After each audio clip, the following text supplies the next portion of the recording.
আসসালামু আলাইকুম। সবাইকে শুভেচ্ছা জানিয়ে আজকের ভিডিওটা আমি শুরু করতেছি। যে যেখান থেকে আমার ভিডিওটা দেখছেন, আশা করি সবাই ভালো আছেন। তো যাই হোক, সকালবেলায় যে কিছু বাজার সদাই নিয়ে আসছি। আর আমি কত টাকা নিলাম বাজারে সেটাও আপনাদের সঙ্গে শেয়ার করব। কত টাকাই বা ফেরত এনেছি। তো মধ্যবিত্ত ফ্যামিলির বউ হয়ে আমি যেভাবে আমার সংসারটাকে চালাই, আলহামদুলিল্লাহ অনেক ভালো চলে। তো যাই হোক, আমি কিন্তু 1000 টাকা বাজারে নিয়ে গিয়েছি।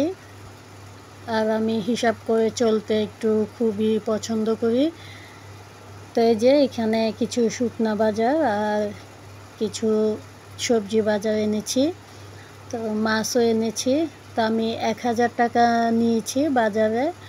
আর এখানে দেখুন, আমি কিন্তু দরদাম করে এই সবজি বাজারগুলো নিয়ে আসছি। তবে ডিম আমি পাইকারি দোকান থেকে কিনি। পাইকারি দোকানে একটু কম রাখে, আর এমনি মুদির দোকানে একটু বেশি রাখে। তো 1000 টাকার থেকে 130 টাকা ফেরত আসছে। আরেকটা জিনিস শেয়ার করতেছি, আমাদের কিন্তু প্রিপেড মিটার, ইউনিট হিসাব করে এরপরে টাকা রিচার্জ করতে হয়। তো আমি কিন্তু 1000 টাকা বাজেট করে রাখি মিটারে। তো ওখান থেকে মাসে 200 টাকা ফেরত আসছে, 800 টাকা আমাদের বিল আসছে। আর এদিকে একটা মাটির ব্যাংক কিনেছি আমি, এটা 100 টাকা দিয়ে। তো এটা উনি 1 টাকা বলেছে, আমি কিন্তু এটা 100 টাকা দিয়ে নিয়েছি। তো এই যে আমি 400 টাকা মিলিয়ে এই যে ব্যাংকে রেখে দিলাম। আর ব্যাংকটা একদম নতুন, এখনও টাকা রাখিনি এটাতে। হিসাব করে চালাটা কিন্তু কৃপণতা নয়। অনেকে হয়তো মনে করে যে হিসাব করে চলে, নিশ্চয়ই অনেক কৃপণতা করে সে।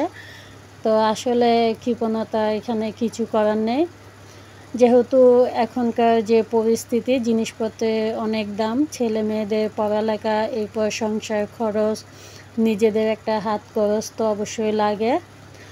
তো আমি আমার বাসায় যেহেতু ফ্যান 2টা, লাইট, এরপরে ফ্রিজ, আয়রন এগুলি আছে, ব্লেন্ডার, তো টিভিও আছে। আর টিভিটা আমাদের বাসায় দিনে দেখা হয় না, সন্ধ্যার পরে রাত্রে 9টার দিকে ছাড়া হয়, সেজন্য আমাদের বিদ্যুৎ বিল কম আসে। টাকা জমানোর আরও একটা টিপস আপনাদের সঙ্গে শেয়ার করতেছি। নিত্য প্রয়োজনীয় জিনিস আমাদের সংসারে সবারই কম বেশি লাগে। আর এই জিনিসগুলো যদি আমরা একটু বেশি করে কিনি, তবে আমাদের এখান থেকেও কিছু টাকা জমানো যায়। এখন কিন্তু সব কিছুই দাম, তো কোনোটাই কমে না। তো আমি এখানে 2টা চা পাতার প্যাকেট এনেছি, প্রায় 3-4 মাস হয়ে গিয়েছে। তো আমাদের বাসায় 2 বেলা চা তো অবশ্যই লাগে, আর মেহমান অতিথি আসলে। এরপরে কিছু চিনি 1.5 কেজিও নিয়েছি। চিনিটাও আমাদের যেহেতু লাগে, আর দামটাও একটু কম ছিল কিছুদিন আগে। তো দিন দিন কিন্তু আমাদের বাংলাদেশে সব কিছু দাম বাড়ে। আর এই যে আমার হাজব্যান্ড আসার সময় পাউডার মিল্ক নিয়ে আসছিল। তো এটা কিন্তু আমার কিনতে হয় না এখানে, সেজন্য এটা আর কিনি নাই। তো যাই হোক, আর মাসের বাজারে কিন্তু অনেকটাই বরকত। আমরা যদি প্রতিদিন কিছু না কিছু কিনি, তবে অল্প স্বল্প করে, এটাতে অনেকটাই খরচ। আর এভাবে যদি আমরা একটু বেশি করে কিনি, তবে এটা একটা নিশ্চিন্তে থাকা যায় যে জিনিসটা লাগবে না এখন। তো কথা বলতে বলতে আমি আপনাদের সঙ্গে শেয়ার করতেছি। আর কৌটাগুলো খালি হওয়ার পরে আমি ধুয়ে এরপরে মুছে নিয়েছি একটা শুকনা কাপড় দিয়ে।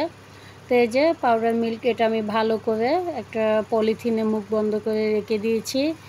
এরপরে আসছি আরও একটা টিপস আপনাদের সঙ্গে শেয়ার করতেছি। এখানে আমি হলুদ কিনেছি, প্রায় 2 বছর হবে।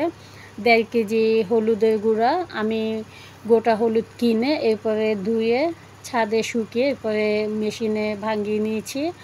আর দেখুন, আমি কিন্তু আগে প্যাকেট মশলা ইউজ করতাম, রাঁধুনি। আর প্যাকেটে তেমন একটা বেশি থাকে না, দেখা যায় কি মাস শেষ না হতে এই প্যাকেটটাই শেষ হয়ে যায়, তখন আবার কিনতে হয়।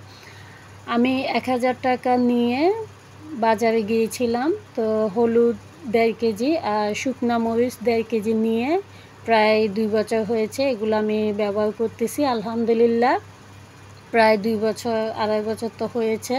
তো একদিন কষ্ট করে আমরা এই হলুদ মরিচ এগুলো যদি শুকিয়ে মেশিনে ভাঙিয়ে নিই, এটা আমাদের অনেক দিন চলে যায়। আর আমি কয়েক বছর ধরে এভাবে হলুদ মরিচ মেশিনে ভাঙিয়ে রেখে দিই, প্রতি মাসে আমার লাগে না। তো এইখান থেকে চাইলে আমরা কিছু টাকা জমিয়ে রাখতে পারি, তো মাস শেষে তো এগুলি চিন্তা করতে হবে না। এই যে মরিচের গুঁড়াটাও কিছুটা শেষ হয়ে আসছে, হয়তো রমজানের আগে আবারও আমার মরিচ লাগবে। তো যাই হোক, আর হলুদের গুঁড়া নাও লাগতে পারে। তো 1.5 কেজি মরিচ আর 1.5 কেজি হলুদ আমার 2 বছর হয়ে গিয়েছে। মেহমান অতি, তার প্রতিদিন কিন্তু নিত্যদিন এগুলি লাগে আমাদের।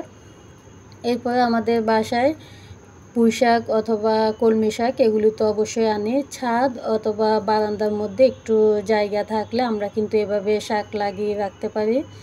কলমি শাকের ডাঁটা আমি এগুলি লাগিয়ে রেখেছিলাম, মাশাআল্লাহ অনেকবার আমি এখান থেকে নিয়েছি। আর 1 আঁটি শাক আনতে গেলে কিন্তু 20 টাকা লাগে। তো এই যে, আর শাক কিন্তু দুপুরবেলা খেতে বেশ ভালো লাগে।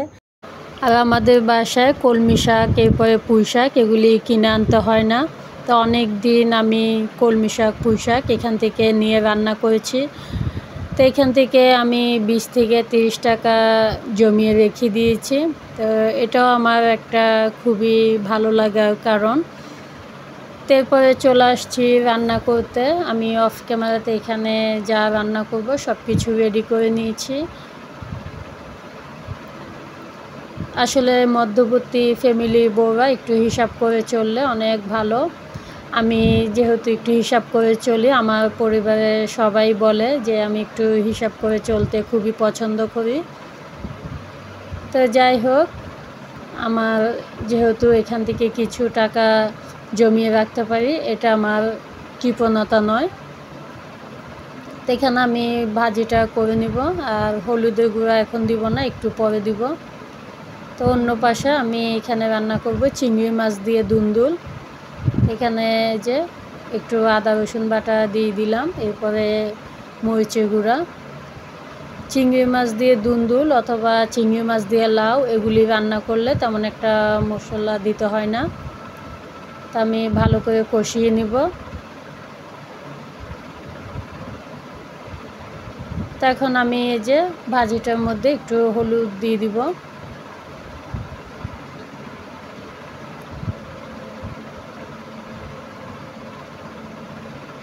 তো কয়েকটা কাঁচামরিচও দিয়ে দিচ্ছি।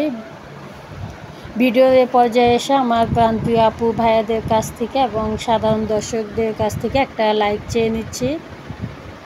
ভিডিওটা হয়তো দেখতে দেখতে হয়তো কখনো ভালো লেগে যেতে পারে, চাইলে কিন্তু আমার চ্যানেলটাকে সাবস্ক্রাইব করে রাখতে পারেন। তো এই যে আমি চিংড়ি মাছ এনেছিলাম, কিছু চিংড়ি মাছ আজকে রান্না করতেছি আর কিছু চিংড়ি মাছ রেখে দিয়েছি। তো এরপর আমি চিংড়ি মাছটা একটু কষিয়ে এখানে দুন্দুলগুলো দিয়ে দিলাম, সাথে একটা টমেটো কেটে দিয়েছি। চাইলে কিন্তু আমি এই চিংড়ি মাছগুলো সবটাই রান্না করে ফেলতে পারতাম, তবে আমি এটা করিনি, কিছু রেখে দিয়েছি। আর এই যে আমার তরকারিটা প্রায় হয়ে গিয়েছে। এভাবে হিসাব করে চললে কিন্তু আমাদের সংসারটা খুবই সুন্দর হবে। আর কৃপণতা তো এটাকে বলে না। তো যাই হোক, এখানে আমি ঝোলের পানি দিয়ে দিয়েছি পরিমাণ মতো। তা আমি অফ ক্যামেরাতে রান্না করে নিব। আমি আজকে যে টিপসগুলো আপনাদের সঙ্গে শেয়ার করলাম হয়তো আপনাদের ভালো লাগতে পারে অথবা নাও লাগতে পারে। যদি ভালো না লাগে প্লিজ কেউ কিছু মনে করবেন না। আমি যেভাবে আমার সংসারটাকে চালাই সেটাই আবার আপনাদের সঙ্গে শেয়ার করলাম। তো এই যে আমার তরকারি রান্না শেষ। এরপর আমি পাতিলের যে অংশটা এটা একটু মুছে দিচ্ছি, বাইরের দিকটা। তো ঢাকনাটা ধুয়ে এরপরে আবারও দিয়ে দিলাম। আমার আজকের ভিডিওটা যদি নতুন কারো আপু ভাইয়াদের ভালো লেগে থাকে অবশ্যই সাবস্ক্রাইব করে আমার পাশে থাকতে পারেন। তো এখান থেকে বিদায় নিচ্ছি, আল্লাহ হাফেজ।